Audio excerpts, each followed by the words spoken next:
देवी सर्वभूतेषु विष्णुमायेति शुद्धिता नमस्तस्यै नमस्तस्यै नमस्तस्यै नमो नमः।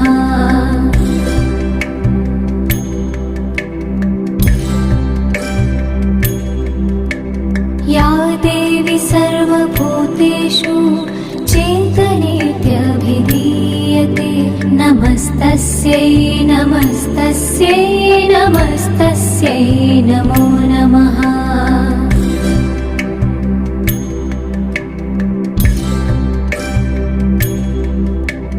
या देवी सर्वभूतेषु बुद्धिरूपेण संस्थिता नमस्तस्यै नमस्तस्यै नमस्तस्यै नमो नमः।